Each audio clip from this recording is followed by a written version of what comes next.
Hello, and welcome back to Over the Next Hill Fitness Podcast. I'm Carla Coffey, your coach and host for today's episode. I just want to thank everybody who has been rating, following, sharing the program. If you want to be on the program, shoot me a text. It doesn't have to be an audio. It can be just video. It's super simple. We'll just have a conversation, talk about all your running things. It'll be fun, I promise. Well, it'll be fun for me. I always have a good time. I want to encourage you to look in the show notes and get some of the discounts that are there. There's also a spot where you can buy me a coffee if that's more to your liking to support the show. The show is supported through my coaching. So if you need a coach, running, fitness, whatever, look me up. Carla at coffeecrewcoaching.com. You can email me there. I think there's a little button in the episode that you can click as well and send me a note, and I'll get with you. Today, we're going to talk to Ken Skrien. My first take of this that I tried to upload didn't work, and I had a wonderful introduction for Ken. And of course, I've forgotten it. So you just have to go in and listen and enjoy our conversation. We had a good time. You might hear his cats in there running around. That was kind of fun too. But yeah, so take a listen. Hope you enjoy it, and we'll talk soon. Welcome to the show, Ken. It's so great to have you here. Thank you so much for having me. It's a pleasure. So let's start with your beginning of your running journey. When did you start and why? Well, beginning, if we go way back when I was in high school, my parents, quite frankly, told me, we're not picking you up until after practice. So you need to choose a sport and go. And I was not very good at soccer. I was of a size that would make me best qualified to be the ball on the football team. So I chose running. And honestly, at first I hated it, but it grew on me pretty quickly. Got my first runner's high running. Started out in my early years. Honestly, it was what got me through depression and stuff like that. And I got lazy in college. I admit to that. I kind of wish I could go back and change that, but later on realized that I couldn't continue to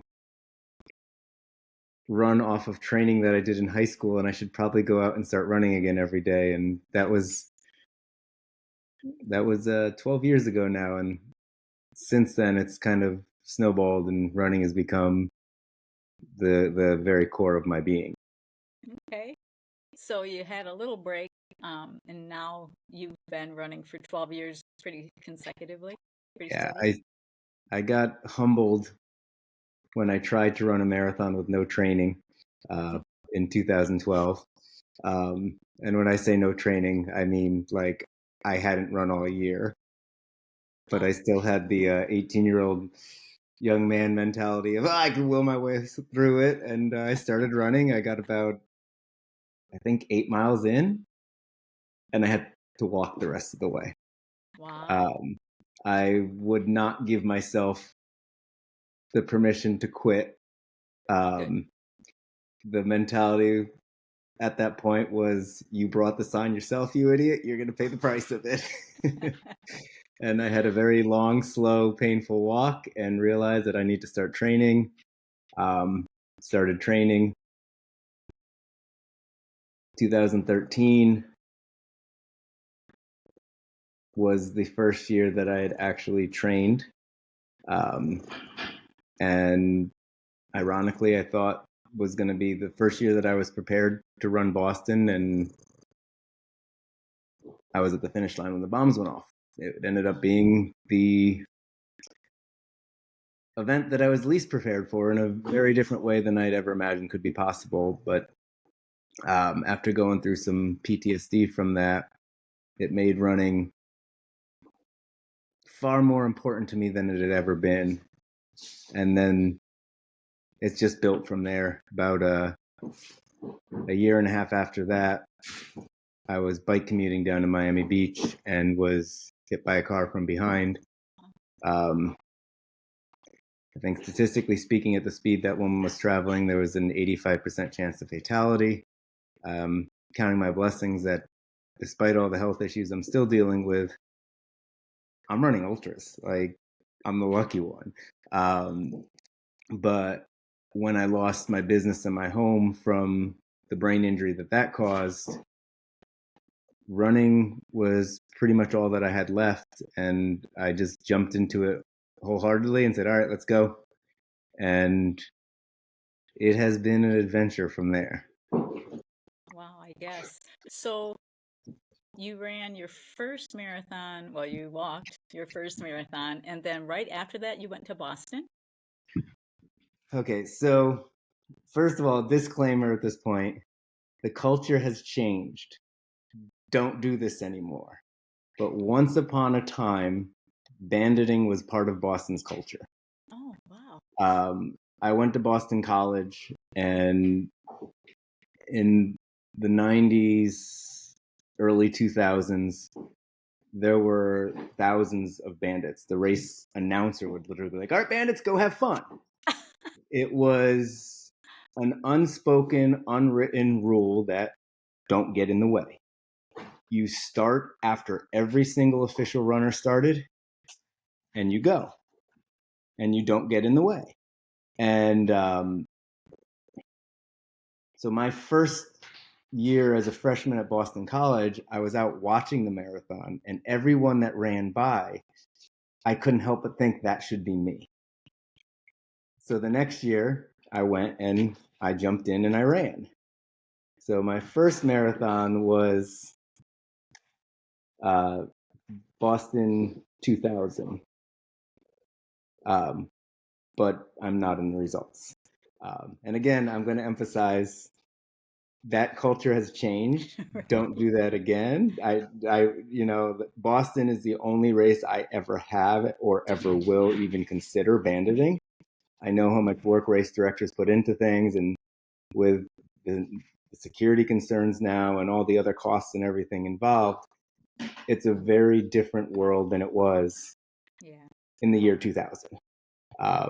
So my first unofficial marathon was the 2000 Boston Marathon.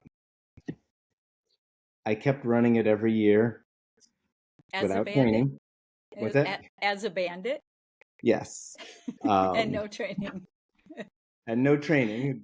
Don't do like I do. Like, seriously, everything I could do wrong, I somehow did wrong. In 2003, I did something a little different. I was the crazy sports fan at Boston College. At this point, I've seen BC sports teams play in 36 states. Wow. And, I was a lunatic when you turned on the TV that you saw bouncing around covered in paint. Cool. I was graduating, and how can I go out in style? I know I'm going to run the Boston Marathon painted red. All right. And so red shorts, shoes, and a whole lot of body paint, I ran from Hopkinton to Boston, screaming and yelling and just pretty much partying the whole way. And it was supposed to be my last time painting, but the reception I got from pretty much everyone was so positive. It's now become my thing. In 2004, I ran my first official marathon. A local politician who had seen the paint that I had done thought it was awesome, and he's like, I'm sponsoring you. Oh, very cool. And I got an invitational entry. In 2004 was like brutally hot, 85 degrees, but still I'm decked out in red, and went out and had fun for about 4 hours on that course. And so 2004 was my first official marathon. As crazy it is now looking at it, the first marathon that I ever ran that was not named Boston was the 2018 Cleveland Marathon. Okay. And what took you there? As I mentioned, the culture was changing, and like, well, I guess I got to get myself a Boston qualifier. Oh, okay. So I signed up for Cleveland. I went to Cleveland. It was supposed to be a one and done. I'll get my BQ. I'll run Boston every year and requalify for the next year. And I don't ever have to waste my time with another marathon. But I saw your room with all your awards, so clearly that's not how that story went. Nope. I had fun running Cleveland. And I realized that yes, Boston was still Boston, but other marathons could be fun too. And at that point, this was after the marathon bombing, PTSD, and the getting hit by that car, TBI. So I was really, really full in on running at that point. So I had fun in Cleveland. Next thing you know, later that year, I'm doing Philadelphia. I paced my first marathon in College Station, Texas, at the end of 2018, 2019. I believe I did 56 marathons that one year alone. I That's had one a fun. week. It was crazy. Like that year, um, that was everything to me. I had from the brain injury. I lost my home in 2018, and I was quasi homeless. When I had no place to go, I decided, you know what? Where's the next race? That's where I'm going. And I started doing a lot of hitchhiking to get to races. My social media handle for a while was the Hobo Runner because that very well defined what I did. I'd hitchhike to a race. I'd just sleep on the side of the road. I'd get up in the morning and I'd run. And then I'd hitch my way to the next race. So that 2019 was the first full calendar year that I didn't have after I'd lost my home. So that year alone, there was 56 marathons or greater, but when you factor in all the other events I did, I think I did about 85 organized race events that year. Wow. It was literally one after another, and it was such an amazing experience. I paced a lot of them. Pacing, I love pacing. It's a great way to give back to the community. The running community is my family at this point. I don't recall if I told you the meaning of my surname. No. Did I mention that to you earlier? No, you just sent me the recording on how to, so I can pronounce it properly. Okay. So Skrien is actually a Latvian word that means you run. And when I lost my old life because of the brain injury, a lot of the people I had relied on turned their back on me or just told me to move on like nothing had ever happened when I'm dealing with these major health issues. The challenges I went through were more because of being abandoned rather than the brain injury itself. And as I started in 2018, 2019, pre-pandemic 2020, going to all these races, the running community took me in like family. It went from starting, I had to hitchhike to every race and I had to sleep on the side of the road at every race, to the other amazing, crazy people that I've met along this journey being like, hey, I'm going to this race tomorrow. Do you want to come? Sure. Oh, that's cool. Yeah. And, when the weather's bad, I'd have other runners being like, come stay at my hotel. I had some race directors who would literally be like, if anybody asks, your security, go sleep in the tent where all the stuff is. Oh, that's And, cool. the just the crazy number of races I did became possible because the running community became my family. And so I decided to make that official and legally change my name to Skrien.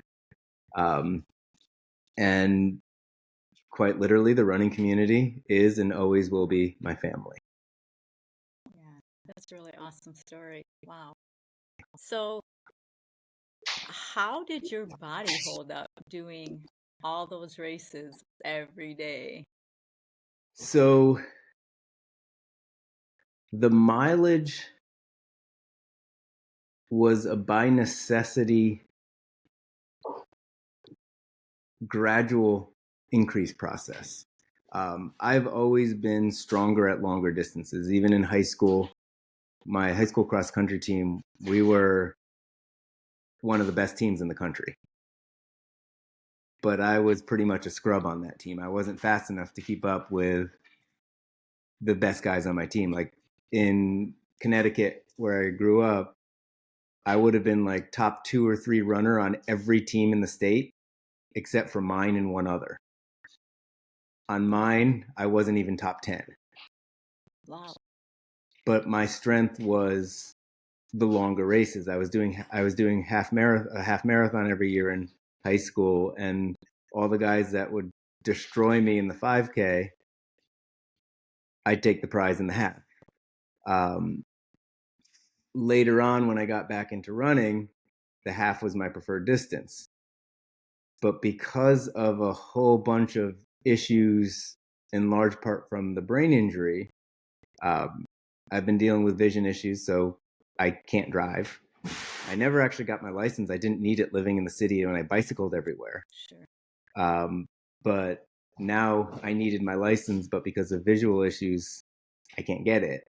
I'm out of work. I have no money, so I can't afford to Uber places. So my way of getting there was hitchhiking or running. And so in 2017, 2018, when I was doing a bunch of half marathons, it was not unheard of for me to have a 8-mile warm up, run the half marathon, have an 8-mile cool down. And that was like, well, I'm already ready for marathon distance because Right. that's what I end up doing. So I ended up doing that with marathons, and now I'm ready for ultra marathons because I just had a 10-mile warm up before I ran my marathon. So it started off with much lower mileage, base around 40 or 50, which is what I was doing in high school. And then adding all these other stuff in, suddenly I was doing 60, 70, 80-mile weeks, and it was no big deal. At this point, I do 100 miles most weeks. And my body thrives on that volume. The more I'm running, the better I tend to run. Really? So no injuries along the way, other than obvious the main one. Uh,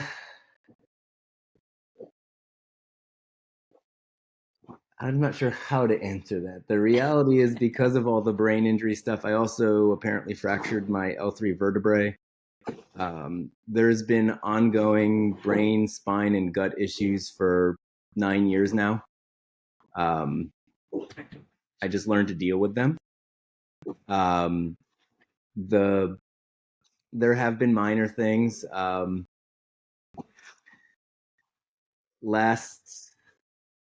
Last year in New York, I either stress fractured or broke my foot, because I'm not used to running on cement. Oh, yeah. I'm used to running. I do a lot of my running on dirt road trails, gravel roads. And to complicate things, in many ways, I'm effectively running barefoot, because of the finances from that hit and run. I literally have not bought a pair of running shoes since 2015. Wow. So my running shoes approach 4,000 miles on them. Holy There's moly. not much padding. That's one thing when I'm running on dirt roads and trails. It's a very different thing when I'm pounding cement on New York City sidewalks the week before the New York Marathon. So I may have broken the foot, considering how it felt and what I know about things, but just babied it and let it heal and keep on going. Wow. So now, how many official races have you run? Marathons. Let's start with the marathons. How many official marathons? Official. Okay, Well, so like you didn't band it. yes. Um, my overall count is approaching 150 if you include the ultras. There were, maybe it's 12 Bandit Bostons in there, and again, don't do that at home. Don't. Right. I'm not encouraging that. If you have a time machine and you can go back to 1990, go Bandit Boston. But if you don't have a time machine, qualify, Yeah. get in, run it. It is an amazing event. But yeah, I think if you don't include those in your numbers, I'm at about 130 or so. I can tell you in just a second. I have a database with everything in it. But the number that I keep track of is more the overall. So I'm at 145 marathons and 125 club qualifying marathons. What does that mean? A lot of the clubs, like the 50 State Club and the Marathon Maniacs, have specific rules on what does and does not count. Gotcha. Because they don't want people to go out and say, I'm just going to run 26 miles and loops around my house and call it a marathon. Right. Number one, you have to be registered. So the bandit ones don't count there. Right. But also there's got to be a certain number of starters and finishers to each race. So I've done a handful of like time-based race or ultra marathons or a couple different things that have not had enough runners to count. Yeah. I mean, I did 150K where I came in first place and last place. Oh no. So clearly that doesn't count for club standards as a race. Yeah. Everybody else that had signed up for the 50K distance dropped down and just settled for a half marathon or a marathon. And I'm the only one that was crazy enough to keep going. So you've got the different, I've got the different counts there because I want to know what counts. Sure. Like 50 State Marathon Club. I've run marathons in all 50 states. However, the race I ran in North Dakota was a marathon-ish trail run. The race distance is not certified. The race was actually like 28 miles or something like that, but it wasn't certified, so it doesn't count by those rules. Oh yeah. I'm going to be in Bismarck, North Dakota at the end of September now, pacing the 4-hour group at the marathon there. And I believe that will be my official 50 state finish. Okay. Because the other, actually, no, it won't be, because the race that I did in West Virginia was also a uncertified trail marathon. Oh man. So when I go to West Virginia in October, 2 weeks later, that will be my 50 state finish. Okay. That happened to me in Ohio. There wasn't enough finishers, and so I have to do Ohio again. So yeah, kind of stinks. Yeah, it's it's on one hand it's kind of frustrating, but on the other hand it makes sense. Yeah. And it provides more opportunities. I've got sub goals just because I can. I'm trying to go through and do faster now. Oh. As the health issues have improved, and they've improved in leaps and bounds in the past 4 or 5 years. The brain injury was almost 9 years ago at this point.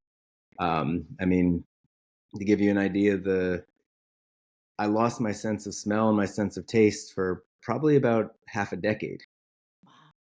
Um, I'd be at all these races with, at the start finish line, there's tons of porta potties. I couldn't smell it.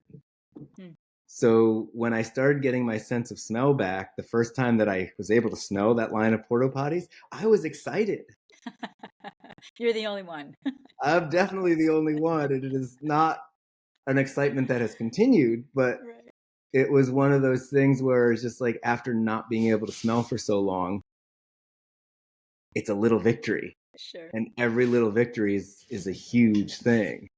But a lot of the brain injury issues and the spinal issues have been improving, which is allowing me to be more aggressive in how fast I run. And, if I could get to a point where I've got a proper nutrition plan, proper running gear, all that normal stuff, be interesting to see what I could do out there. Yeah. But sure. even with doing everything wrong, and one of the things that I focus on a lot when I talk to my pace groups is mindset. Find your why, find something that's important to you, and you will blow your mind with what you're able to accomplish because your head's in the right place.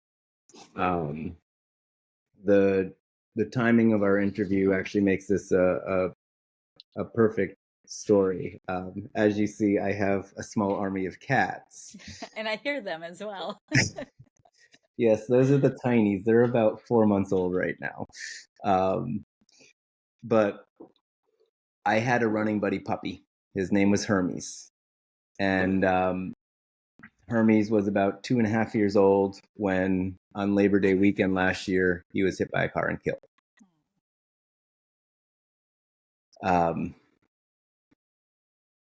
I was not happy.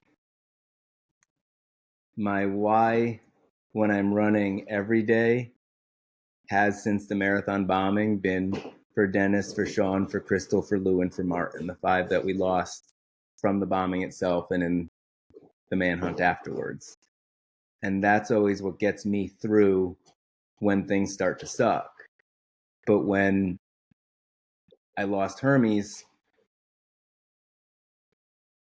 to say I was pissed at the world would be an understatement. Have you seen the movie John Wick? Maybe. It's not much of a spoiler alert because it's literally like the first scenes in the movie, but John Wick has a puppy that his late wife gave him before she passed. And when some bad guys kill John Wick's puppy, he takes on the entire underworld. The week after I lost Hermes, I signed up for Revel Big Cottonwood, and I John Wicked the course, basically. I carried his collar and just tore it up. I finished the race, and my Garmin's like 5K PR, 10K PR, half marathon PR, marathon PR. Wow. I set basically a 10-minute marathon PR, and that was after the last 5 miles easing up significantly because I knew that I was pacing a race in Ohio the next week, and I couldn't destroy my legs, so I had to ease up, but I still set a 10-minute PR. Wow. Your why matters. Indeed. And it's something that I'm always telling my pace groups is if you could find something that means that much to you, it does not matter what the world throws at you, you're going to get it done. If your why is strong enough, you win, period, end of story. And for everybody that's listening, find your why. If you can find something that means as much to you as honoring those that we lost in Boston over a decade ago now does to me, and running for Hermes, especially that day, meant to me, you'll get it done. Like, I'd done no speed training at all, 0 speed training. My training was volume, pacing marathons, and then all of a sudden, I don't, that speed came out of willpower and nothing else. That's great. Wow, great story. So you said you also run ultras. Is there a favorite distance of ultra that you like? I want all the miles. Yeah. um, I've just started getting more into ultras. There's a couple major logistical challenges for me with ultras at this point that I'm still trying to figure out, that make it hard for me to participate in ultras. With marathons, again, I've mentioned the financial situation a couple times. I live off of a few $1,000s a year. That's it. Wow. It's I laugh when I see people talk about how expensive the sport is. It's like, oh no, you just got to get rid of your standards. If you get rid of your standards, then you could do it all with nothing. Trust me, I've done it. But you want to sleep in a bed? You want to eat food? You want shoes? Okay, that costs you money. um, with the ultras, the races are more expensive. Yes, they are. Um, you also don't have pacers for time. So I can't earn an entry by being a pacer. Right. Um, you also have the logistical challenges of getting to it. A lot of your marathons are in cities. Finding a ride to a city is very different than finding a ride to a very rural area 5 hours outside the nearest city. Yeah. So it's logistically much more challenging. I did do my first 100-miler in Oklahoma last year, and I ran the Vermont 100 this year. Nice. And unfortunately, some brain injury issues complicated that. My brain gives up before my body does. I try to use analogies to explain things that people otherwise don't understand, because you see me running sub 3 hour marathons and you think, oh, he's fine. Why doesn't he go get a job? The way I try to explain one of the biggest issues for me is neural fatigue. Imagine your smartphone cannot charge past 10 to 20% ever, and you don't have a charger readily available. And now you've got to get through your day. How much can you actually do? Not much. But that clock on your phone, it keeps running. And it barely drains your battery. And for me, it's very similar in that, anything that requires me to think, I'll shut down. I can go a few hours, but I can't make it a day. I would not be able to survive a 9 to 5 shift. I just would not be able to do it. But running doesn't take too many brain cells. You put one foot in front of the other over and over and over and over again. So I can do that all day long without draining that battery, except when it gets dark. And now the bobbing of a headlamp means my eyes and my brain are constantly adjusting to shifting lights, and I shut down. In both cases, in both of those hundreds I did, I was running comfortably. I was at the top or right near the top of the field until dusk. And then I had to walk the rest of the way. As things continue to improve, I'm anxious to see what I can do when my brain is not the limiting factor and my body is. Because in both of those races, I still had a lot in the tank as far as running went. In Vermont, I will confess, I was done climbing. If it stayed light, I'd still be walking up the hills, because 17,000 feet of vert is a lot more than I'm used to, especially having spent over a decade in South Florida where there's no such thing as a hill. But had there been light on the flats and the downhills, I'd still be cruising at a comfortable pace. So as time goes and I'm excited to see what I can do with ultras, because that has always been my strength. And as I learn to better manage the injuries and the neural issues, it's exciting to think of what I could potentially accomplish. Yeah, for sure. And I know even myself running at night, um, it's a struggle. And if you have vision problems as well, and the neuro fatigue, wow, but good for you for Yeah. not giving up. You're still doing them. So, But that said, give me a nice full moon and an open road. That is the best thing for my brain. oh, There's cool. just enough light to navigate, but there's not stimulation. I don't have sounds or sights bombarding my senses and forcing my brain to make sense of what's going on around it. A nice moonlight run, um, when I first got hit, that was the only way I was able to do it. I was, it's almost like a vampire. I couldn't go out during the day. The sunlight was too much. And at that point, I'd have a 5-minute phone conversation with someone and I was wiped out for days. Wow. So I would go out. I lived in Miami Beach at the time. And as soon as it got dark and the tourists were all off the beach, the moonlight, even in the light in the closer to a new moon, right on the water, you still get enough moonlight reflecting to just be able to run along the beach. As an added bonus to that, um, I have motor skills issues sometimes because of the brain injury, For sure. and I just fall.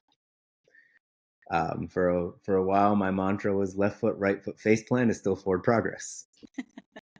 And I'd tell my pace groups that, and they'd laugh, thinking I was joking. And then 5 minutes later, I just fall for no reason whatsoever. I would just fall, and I'd get back up, and they'd look at me like, "You weren't kidding." Nope, I'm dead Yeah. serious. Wow. Early on, when I was falling all the time, falling in sand is much nicer than falling on cement. Yeah, I'd have to agree.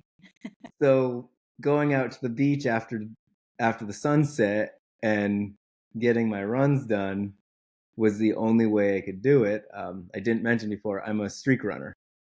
So Oh, I run every single day, no exceptions, period, end of story. Today will actually be day 3059 of my streak when I go run later on. wow. So dealing with the health issues, it became an issue of how can I make this work? I have these obstacles. There's nothing I can do about those obstacles. They're just a fact of life. But how can I get around them, through them, over them, or even use them to get what I want to get done? And it's forced me to be creative. It's forced me to focus on the can rather than can't. Yeah. And In you sure those have. Wow. 3,000 days, there's a whole lot of days that I had every valid reason to say, I'm not running today. Yeah. When That's I incredible. broke, stress fractured, whatever I did to my foot, I kept running. I cut my mileage down. I was only doing about 50 miles a week, but I adapted my stride, made sure that I was running on dirt and gravel rather than harder surfaces. And on that foot, I was deliberately heel striking, not what you normally want to do.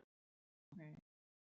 But if I landed normally, I was putting stress on a portion of bone that I knew was, to an extent unknown to me, damaged. So I had to adapt. And I spent a month and a half deliberately heel striking. Um, it's all been about finding ways to overcome things. And the whole thing, find your why. If something means enough to you, it gets done.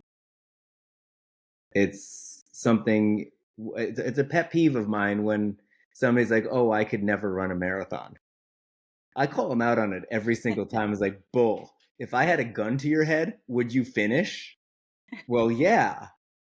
Well, then you don't want to run a marathon, not you can't run a marathon. Right. That word choice matters when you start framing things as, I don't want to do this versus I can't do this. Mm-hmm. It really transforms everything in life. And you start realizing it's like, yeah, I could fly if I wanted to, but the landing makes it not worth it. There's nothing that you can't do. There's a lot of things that aren't worth doing. There's a lot of things that you don't want to do, that you don't care to do. But when you start to recognize that the limitations are simply a matter of desire rather than a matter of ability, it reframes everything. When I pace a lot, I do a lot of pacing at women's BQ times. So like 3:30 marathon, 3:25. Now that the cutoffs are getting tougher. Like, it's funny. I went from being the Boston Bandit to someone whose greatest joy is qualifying people to get there. That's great. Like, that is the highlight for me. If I qualified somebody to go and experience Boston for the first time, if I helped them to punch that ticket, it's a good day. I want everyone to experience it, and I can't say just show up anymore. So it's like, come run, I'm going to pace you to your first Boston. And so a lot of times I'm pacing in the 3:20 to 3:30 range. And actually, in a couple courses, I've been able to increase my own pace, that I've paced a couple 3-hour marathons to get the guys' BQ time in as well. But I tell the women in my groups all the time, is like, it's going to hurt. No matter what you do, it's going to hurt. Is it worth it? Physiologically, you're designed to handle that better than I am. Thank God I will never know how much it hurts to bear a child. But if it's worth it, you go through the pain. If it's worth it, the pain is not a problem. It's just part of it. And with my personal running, with all the issues that I've been dealing with my health, that's the same mentality that I take. It's worth it to me. It's been 9 years since I've not been in pain. But I can cry about what I lost, or I can celebrate that, statistically speaking, I'm an anomaly and still being alive and running the speed and the distance that I'm running, despite having a motor vehicle hit me from behind at about 40 miles per hour. I don't know if you've seen the news, but Johnny and Matthew Gaudreau, the hockey players, as a BC guy, I used to watch them play at BC. That news this past week or so was devastating for me, because the way they died had so many similarities to what happened to me. And so it stung, but it also helped me to refocus and reframe that, yeah, this hurts.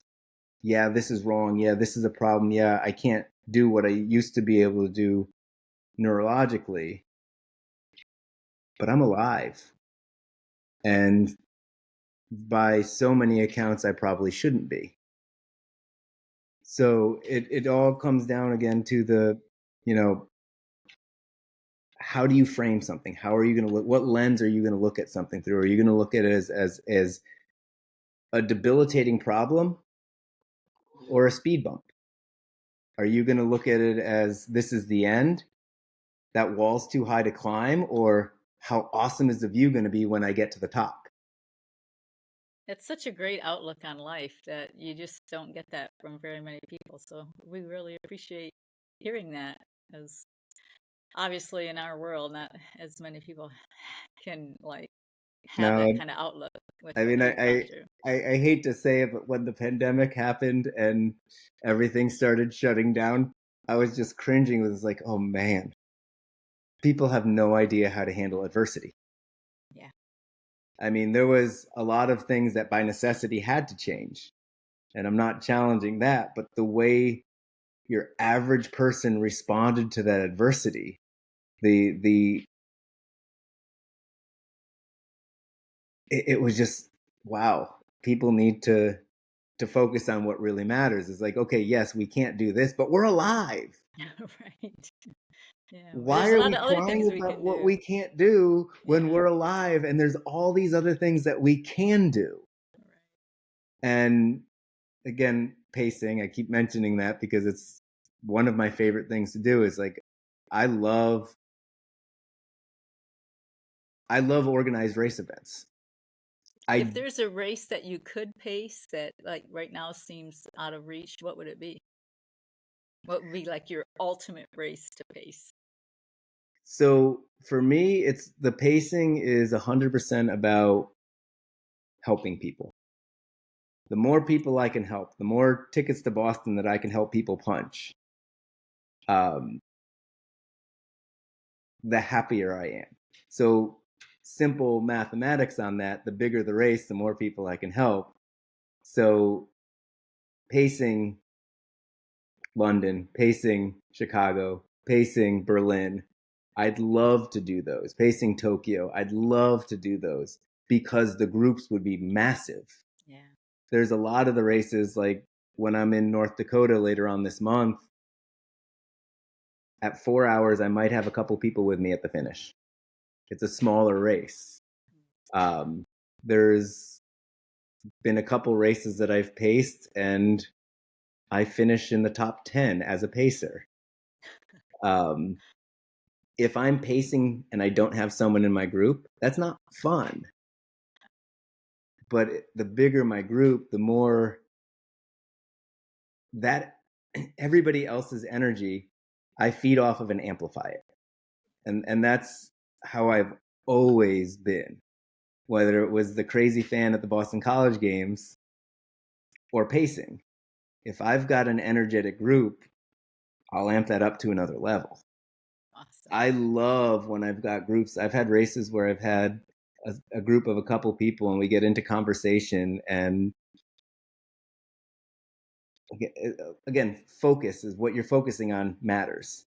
And we'll get into conversation and we'll get to mile 24 of the marathon and we'll be like, wow, how are we here already?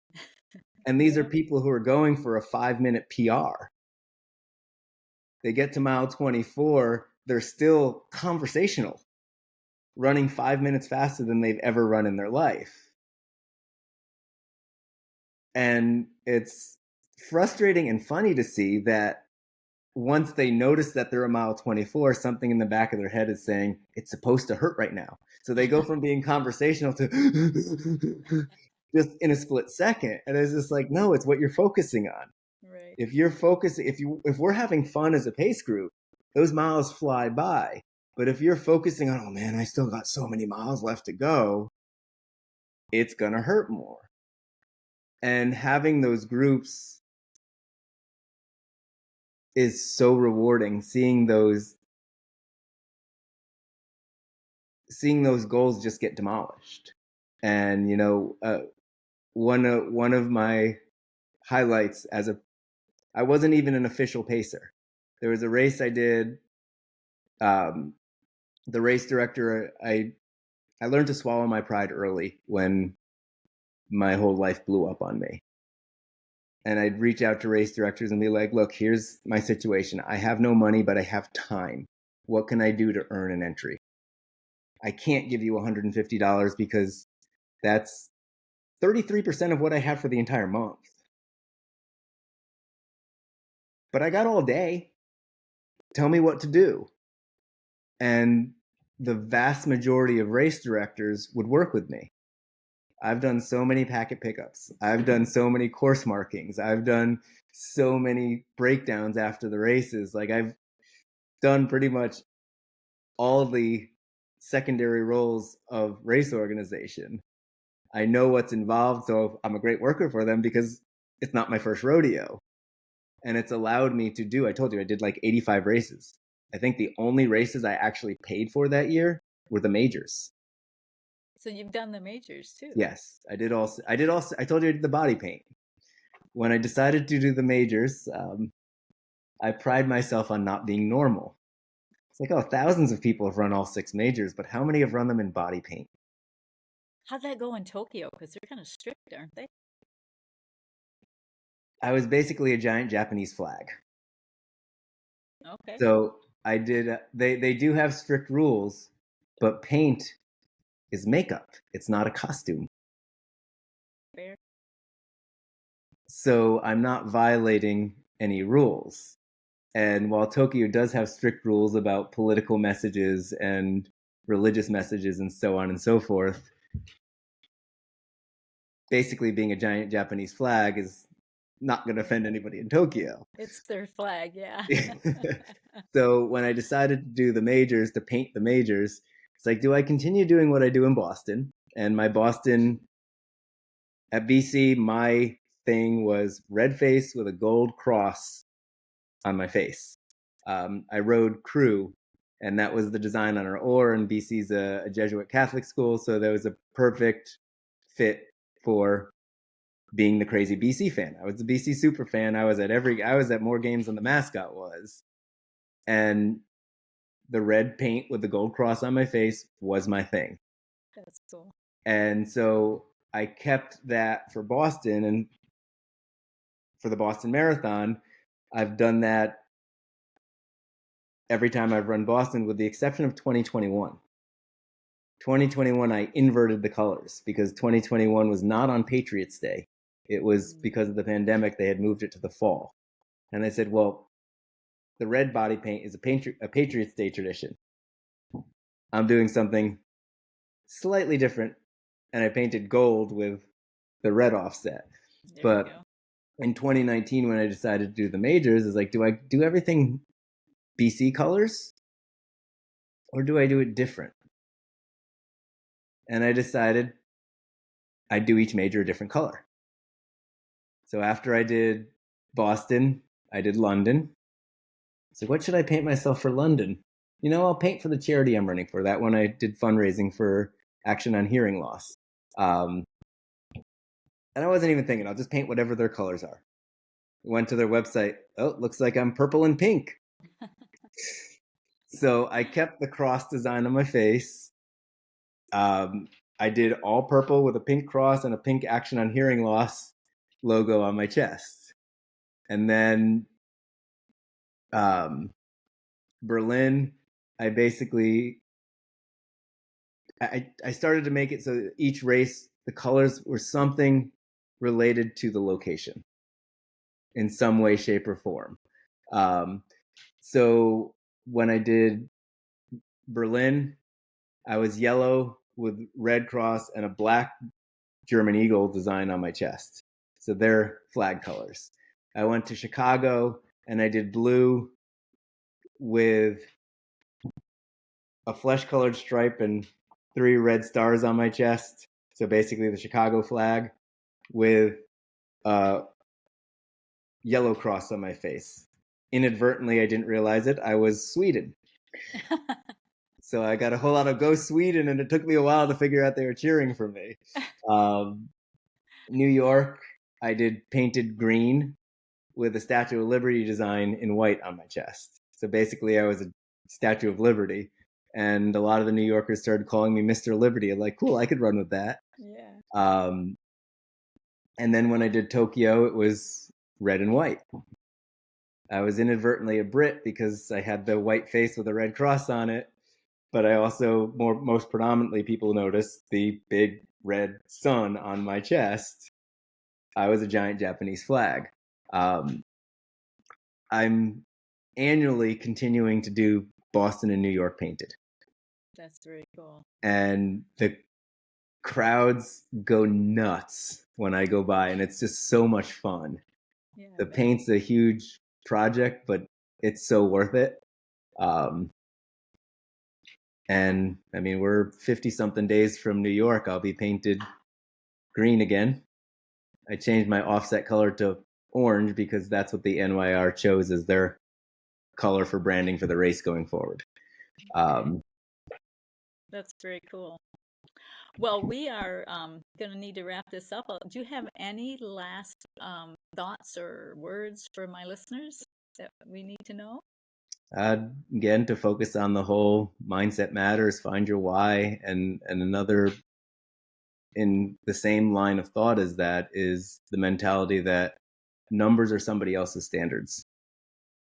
If you're doing your training in your life based on, oh, well, somebody said that I need to run a Boston qualifying time.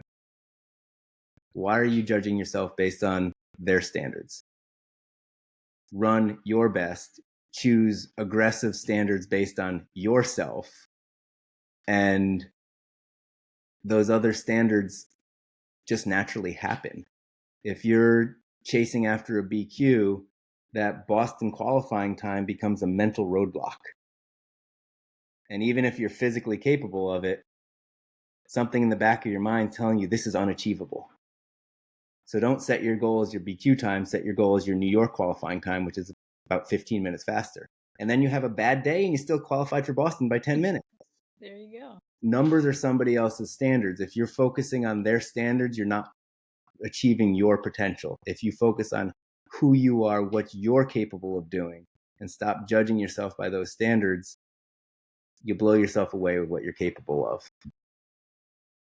That's awesome. Well, Ken, I really could talk to you all day, but yeah, we do have a cutoff. Thank you so much for being on the show, and I hope the best for you for your next few races, and I'll talk to you again after you've accomplished some more things that are just out of this world. Thank you so much for having me. It's been a pleasure, and I hope we'll get to see each other at a race somewhere out there in the not too distant future. I hope so too. Thanks. Bye-bye. Take care. All right. Well, thanks for listening to the episode. I hope you enjoyed it. Please continue to follow, share, and rate the program. If you're needing that coach, reach out to me. There's a button in the show notes that you can contact me directly. Share it with a friend if you think their story needs to be on the podcast. I'd love to hear from them. So thanks again and have a great day.